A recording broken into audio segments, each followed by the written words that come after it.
Donc, je tiens d'abord à remercier toutes les personnalités qui ont permis cette superbe manifestation qui va s'achever en beauté tout à l'heure. Monsieur notre président, notre cher Christian, et monsieur le consul de Roumanie et le président de l'université de Lyon. Donc, je vais parler, je vais finir, puisque il me revient de la dernière communication sur une des valeurs qui a été des plus fortes d'Istrati, qui est celle de l'amitié. Lorsqu'en 1967, Joseph Kessel écrit à Roger Grenier en lui demandant de recevoir Margareta Istrati, qui souhaite voir les œuvres de son époux regroupées chez un même éditeur. Cette démarche est l'aboutissement d'une amitié nouée 43 ans plus tôt entre celui qui est devenu académicien et le vagabond du monde Panaït Istrati. Cette intervention aboutira 1 an plus tard à la publication de l'œuvre de celui-ci en 4 volumes par la prestigieuse maison d'édition Gallimard entre 1968 et 1970, sortant ainsi de l'oubli les récits de celui que Romain Rolland avait jadis présenté comme le Gorki balkanique. Donc d'abord, ce que j'ai intitulé, la première partie que j'ai intitulée, c'est pas très original, mais les affinités électives. C'est en 1924 que s'est scellée cette amitié sincère et profonde qui survivra à la mort d'Istrati et dont Kessel conservera le souvenir jusqu'à la sienne. Amitié entre 2 personnalités différentes, mais que tant de points communs rapprochaient.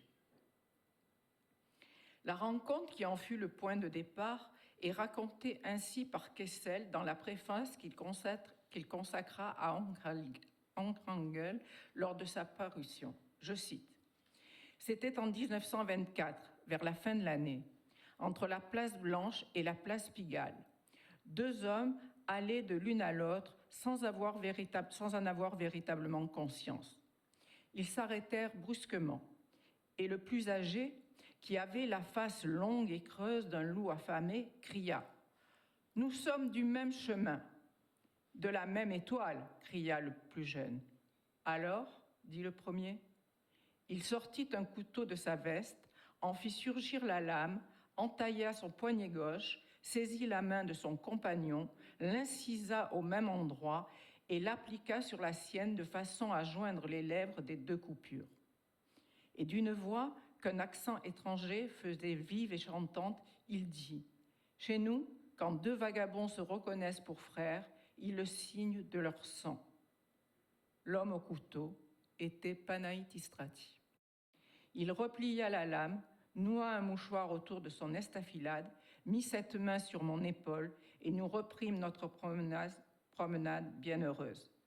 Il y avait 1 semaine, au plus, que nous nous connaissions. Fin de citation. Romanesque s'il se peut, cette rencontre est à l'image des 2 êtres hors du commun qu'elle rapproche. Car frères, le vagabond roumain et le juif d'origine russe le sont en effet sur bien des points. Et d'abord, dans l'amour partagé de l'aventure qu'ils considèrent tous 2 comme une des expériences les plus essentielles de la vie. Si le natif de Braïla a passé 20 ans à cheminer sur le pourtour de la Méditerranée, de la Turquie à l'Italie, en passant par la Grèce, l'Égypte, la Syrie, le Liban, mais aussi par la Suisse, celui qui naquit en 1898 à Villa Clara, dans la province de l'Entre Ríos en Argentine, avait déjà accompli à 20 ans, par le hasard d'une destinée exceptionnelle, son premier tour du monde. Comme marqué par un tel début, dû à l'enchaînement de circonstances aléatoires qui ne dépendaient pas de sa volonté, Kessel ne cessa de cultiver ce goût immodéré de l'aventure tout au long de son existence. C'est ainsi qu'après avoir vécu à Nice, qu'Istrati découvrira quelques années plus tard et dans laquelle tous deux reviendront si souvent, que Kessel, comme Istrati, devenu journaliste après la Première Guerre mondiale, dans laquelle il s'était d'ailleurs engagé à 17 ans et était un pionnier de l'aviation militaire. En tant que journaliste et grand reporter, il a parcouru de nombreux pays et couvert les plus grands événements de l'histoire du XXe siècle. Les débuts de l'aéropostale, l'indépendance de l'Irlande, la montée du nazisme en Allemagne, la guerre d'Espagne, l'aventure sioniste, puis la création de l'État d'Israël et jusqu'à la guerre des 6 jours. Mais aussi la traite des esclaves en Éthiopie, auquel s'ajoute un reportage en Afghanistan, pays encore peu connu à cette époque. De ses missions professionnelles qu'il vécut toutes comme des aventures, le conteur et romancier qu'il était, à l'instar d'Istrati, tirera des récits captivants qui connurent un très grand succès. L'équipage, Mary de Cork, Fortune Carrée, La Passante du Sans Souci et bien sûr Les Cavaliers, le plus achevé et sans doute le plus célèbre avec le Lion, pour ne citer que les plus connus. Istrati et Kessel étaient donc réunis par le goût puissant du voyage, de l'aventure et de la rencontre avec l'autre. Car, éternels chercheurs d'hommes, ils ont tous deux la passion du contact humain, de la relation et de l'échange avec autrui, et notamment avec les marginaux, les étrangers, dont ils savent gagner la confiance par leur humanité, leur générosité et leur sens de l'amitié, et obtenir d'eux des confidences, des anecdotes parfois bouleversantes, parfois rocambolesques, que leur don de conteur leur permet de restituer dans des récits émouvants, troublants ou héroïques. Ce sont par exemple les récits d'Adrien Zographie, Le pêcheur d'éponges pour l'un, Nuit de prince, La passante du sans souci, Macno et sa juive pour l'autre. Ce sont aussi les récits de leurs propres aventures, Mes départs d'Istrati, bien sûr, ou les temps sauvages de Kessel, dans lesquels apparaissent de multiples figures plus extraordinaires les unes que les autres, récits qui sont tous des hymnes à la liberté. Car la liberté est en effet chez Istrati comme chez Kessel le primum movens de l'existence. C'est sa quête incessante qui les engage dans les entreprises les plus étonnantes, les aventures les plus folles et parfois même risquées. C'est Panaït Istrati s'embarquant sans billet pour rejoindre la France, débarquer à Naples où il ne mange que de la salade pendant tout un mois et regagnant la Roumanie en passager clandestin à bord d'un paquebot de luxe. C'est Kessel, se portant volontaire pour une mission inconnue à Vladivostok en 1918 ou partant sur la piste des esclaves de l'Éthiopie à la mer Rouge en 1930. C'est aussi cette poursuite sans fin de la liberté qui les pousse à rejeter tous deux les cadres de la vie conventionnelle, le mariage, la famille, le travail routinier, pour mieux jouir de la vie que tous deux aiment éperdument.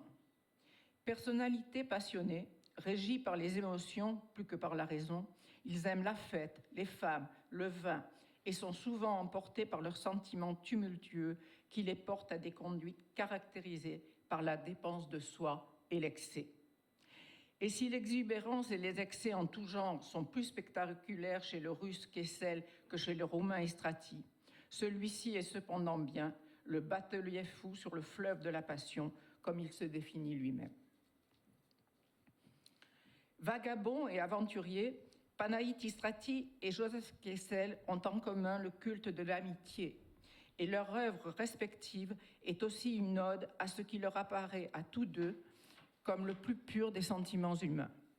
C'est celle d'Adrien Zographie, le double romanesque d'Istrati, pour le mystérieux Mikhaïl, ou celle de l'aviateur Jean Herbillon pour Claude Maury dans L'équipage, ou encore celle de Fiercy pour le vicomte de la Tercé dans Le Tour du Malheur. C'est surtout celle d'Istrati et de Kessel dont on retrouve la trace dans l'œuvre même de celui-ci.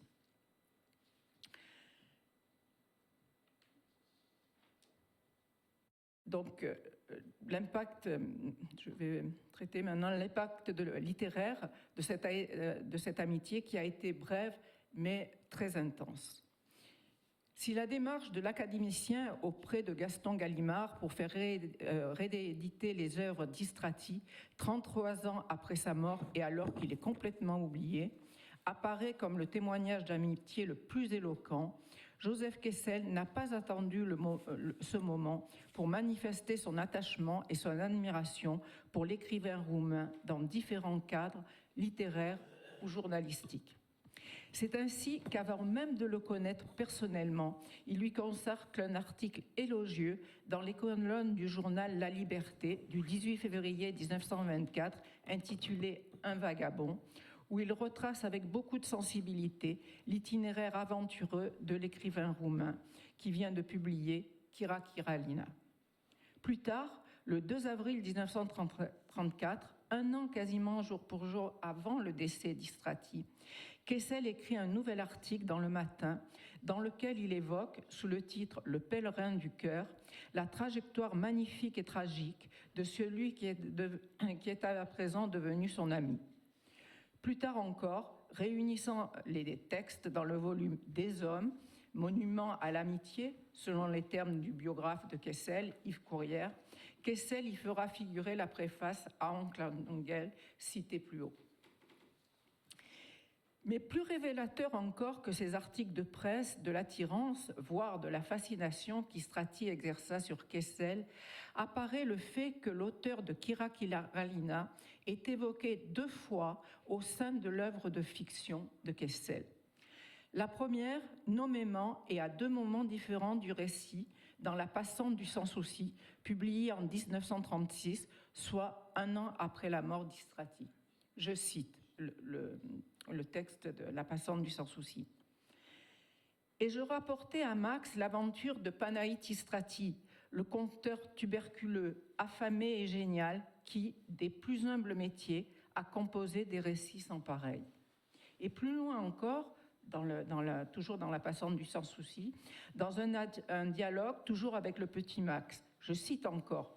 « Vous êtes sûr, tout à fait sûr que votre ami, le roumain, le vagabond, Istrati, eh bien, qu'il a vu, senti des choses aussi laides que tout cela.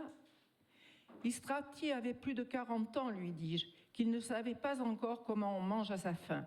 Il a connu toute la misère de la terre. » Fin de citation. De même, dans L'homme de plâtre, dernier volet du Tour du malheur, publié en 1950, le narrateur Richard Dallot, double romanesque de Kessel, reprend à son compte l'anecdote du pacte de sang. Je cite. « Et alors, Richard se souvint d'un vagabond des Balkans, conteur génial, avec lequel il avait erré pendant 1 semaine de boîte de nuit en boîte de nuit jusqu'à l'aube. Ils avaient bu, délirés d'exaltation, et s'étaient entaillés les veines du poignet pour mêler leur sang à la façon des frères de grand chemin. Ils ne s'étaient séparés qu'au moment où l'un et l'autre, ils avaient épuisé toute ressource, tout crédit. « Il faut que je m'en aille écrire un livre », avait dit l'homme, qui avait un visage de loup famélique, parce qu'il était passé par tant de privations que plus rien n'en pouvait effacer les empreintes. Et on remarquera, en dépit de la différence de style entre le texte de la préface et celui du récit de fiction, que les mêmes caractéristiques reviennent sur le physique émacié d'Istrati, marque de ses souffrances passées, et surtout sur son extraordinaire don de conteur. Il resterait à remarquer que ces témoignages d'admiration et d'amitié sont tous de la plume de Kessel. Il semblerait en effet qu'il n'y ait pas d'écrit d'Istrati sur son ami. Cela s'explique sans doute par sa fin de vie tellement tourmentée et prématurée. Mais ce que l'on sait par contre, c'est combien Istrati aima, admira et rechercha la présence de Kessel, comme l'atteste Yves Courrière dans sa biographie en se rapportant à des propos de Kessel. Je cite. C'était Panaït Istrati qui voulait rencontrer Kessel dès son arrivée à Paris, moins pour le remercier d'un article élogieux dans La Liberté que parce qu'il ressentait le besoin de parler de son métier avec un cadet de 15 ans dont il admirait le talent au point de solliciter son avis sur la suite de sa carrière. Alors que la gloire, venue subitement, lui ouvrait les cercles littéraires les plus recherchés, c'était Kessel qu'il voulait pour ami et unique conseiller. Fin de citation. Personnalité hors norme, aventurier ou vagabond, amoureux éperdu de la vie et de la liberté, extraordinaire conteur, Panaïtis Strati et Joseph Kessel se sont rencontrés à la croisée des routes du cœur et de l'amitié et se sont reconnus comme des frères en humanité, éclairant ainsi tous deux l'histoire littéraire du XXe siècle, de leur foi en la vie et en l'homme. Je vous remercie.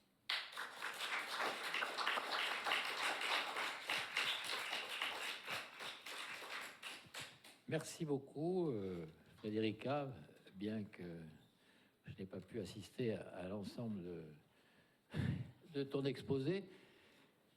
Oui, parce qu'il y a des problèmes, effectivement. La fac est fermée et encerclée par la police nationale. Et donc, enfin, l'essentiel, c'est que Philippe Bourrier-Genoux ait pu passer entre deux corps de CRS. C'est après les amis de Panaïtis. Voilà. Et oui, alors, on a dit qu'on était Panaïtis Strati, ils ont laissé passer. Donc, bon, revenons à notre vagabond roumain. Est-ce que vous avez des questions à poser?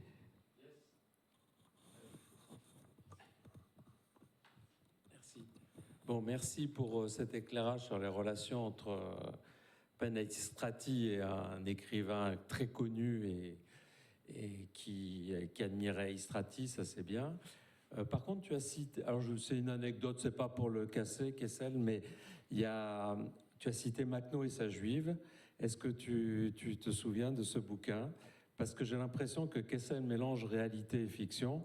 Et là, il a écrit alors c'est une nouvelle extraite d'un recueil de nouvelles, mais bon, c'est un texte abominable qui s'en prend à Nestor Makhno. Nestor Makhno, je ne sais pas si vous le connaissez, c'est un Ukrainien anarchiste qui s'est battu contre tout ce qu'il y avait en Ukraine. C'était très compliqué la situation en Ukraine, pire que maintenant, puisque à l'époque il y avait des armées blanches, les bolcheviks, les nationalistes ukrainiens, des bandits.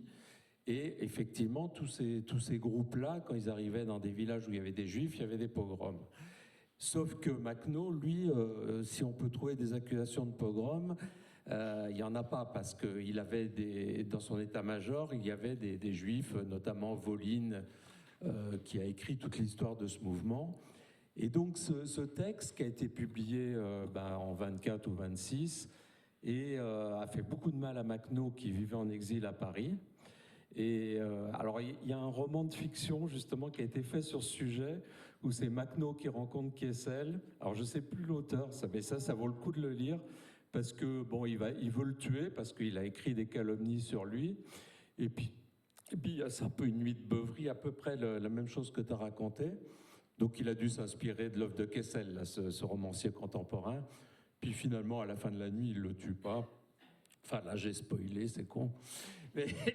Mais voilà, je comprends pas pourquoi Gallimard a republié ça dans une collection pas chère à 2 balles et sans aucune note ni rien.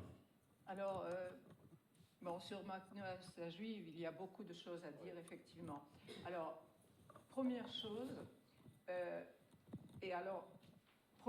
parce que c'est quelque chose qui s'insère dans la, comment dirais-je, dans la technique, hein, c'est pas le mot, mais littéraire, et d'Istrati et de Kessel. C'est-à-dire qu'ils reprennent des récits. On leur raconte les récits d'Adrien Zographie. Je ne parlerai pas de la vie d'Adrien Zographie, je commencerai par raconter les histoires, etc. Kessel, c'est la même chose. Et donc, Makhno et sa juive, c'est cela. Oh, pardon. le narrateur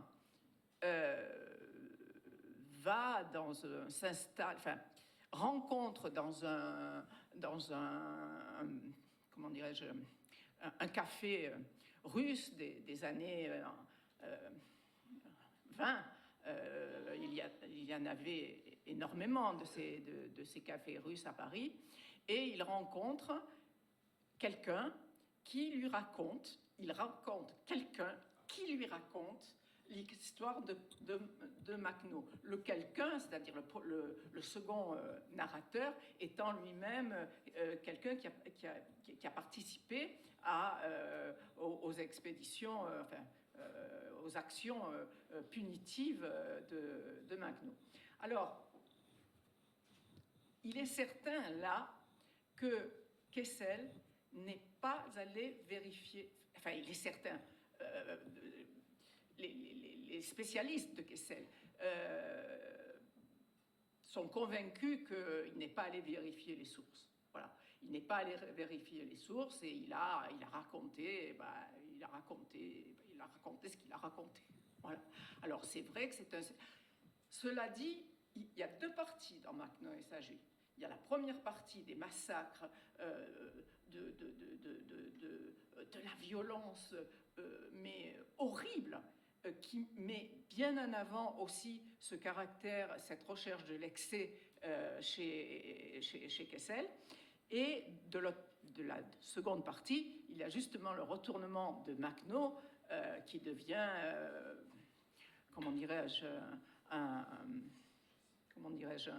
le mot me manque, mais il devient un petit enfant sage sous l'influence de sa juive. Voilà, donc ça c'est vrai. Et puis c'est la première chose. Et puis alors la seconde, j'ai oublié. Voilà, oui, non, la seconde, oui, voilà, c'est ce que je voulais dire. Gallimard, non seulement a publié cela, comme vous dites, en petite fascicule, mais il vient de republier Makhno et sa juive en 2020 dans la Pléiade, dans le premier tome de la Pléiade, mais accompagné de notes et d'une présentation très bien faite par Thierry Oswald sur justement tout ce que, voilà, toute cette polémique et tout. Bon, et c'est là que Thierry Oswald dit que très probablement Kessel n'est pas allé vérifier ce récit et que, bon, voilà, il a... Voilà.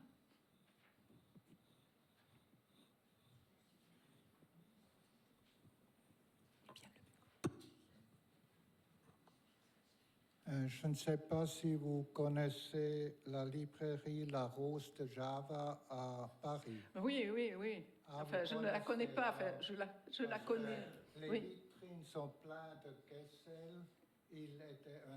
Il était un grand ami. Il vient, le libraire a beaucoup de souvenirs sur cette amitié avec Kessel.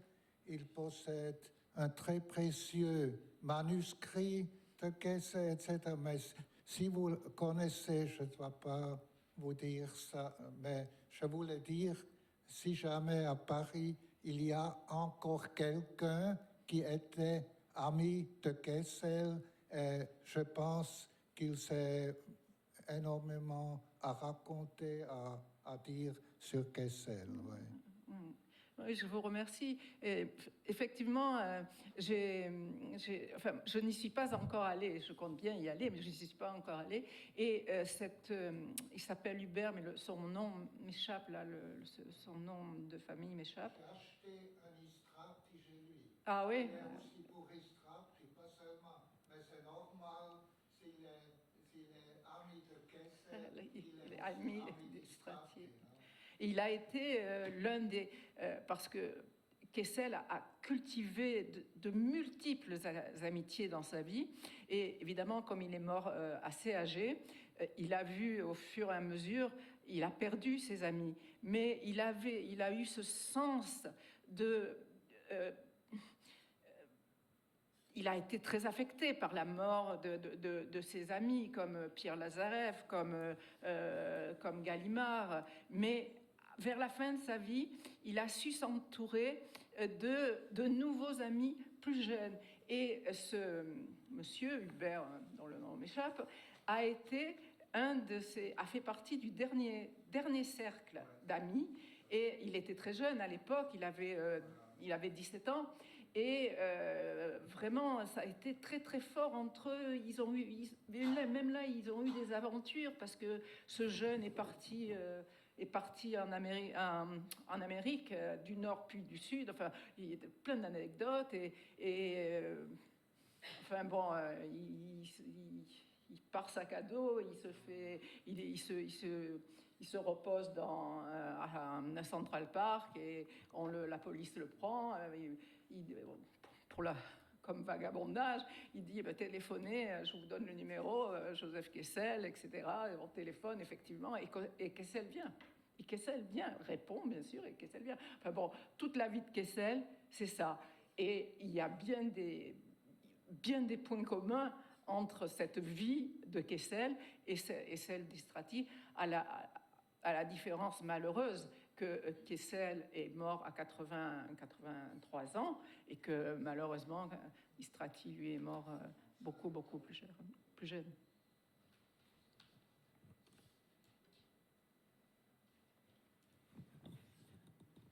Est-ce qu'il y a d'autres questions? Pas de questions?